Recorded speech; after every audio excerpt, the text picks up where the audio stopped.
Well, guys, this is your host and who is back with another episode, and I'm dropping the review on F1, guys. It's an American sports drama film starring Brad Pitt as racing driver who returns to Formula One after 30 years absence to save his former teammates underdog team Apex GP from collapse.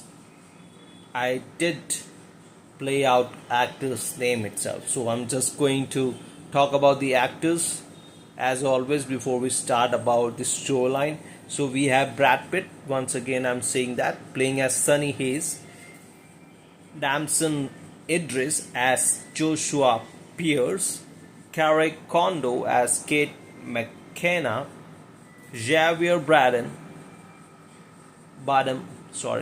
as Ruben Carvantes. So here's what the story looks like. Even after 30 years, we see Sonny still having that bad dream about his crash, which costed him his dream of becoming a F1 champion, but still living his best life by being behind the wheel and on the tracks. And his friend Ruben reaches out to him for his help to save his team from collapse and kicked out from F1 championship, and he has to work along. The Sonny character has to work along as a team with Joshua, but they both have differences and both of them have their own accidents in the movie, which causes them to feel not good about one's attitude on the track.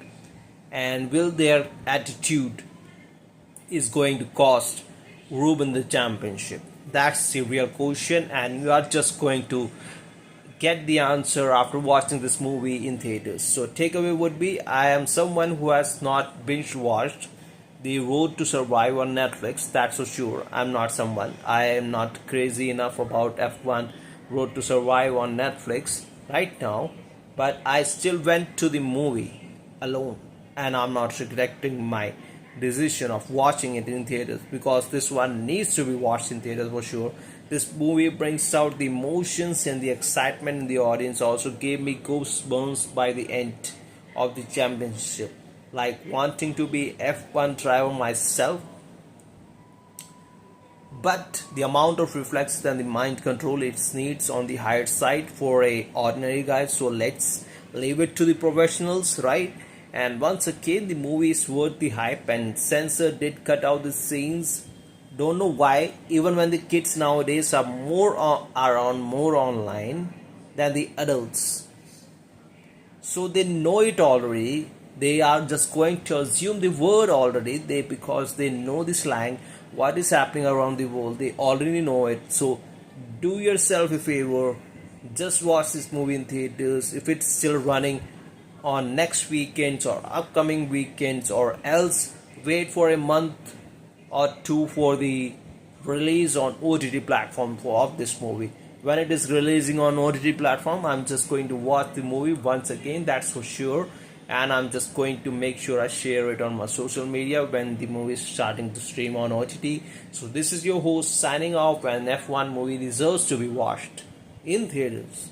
And I did miss out the chance of watching this movie in IMAX, but if you are fortunate enough in your area, you are getting the option to watch it in IMAX, then make sure to do it in IMAX. Other than that, you can watch the movie in 2D also, because the movie just has that thing that gives you the goosebumps by the end.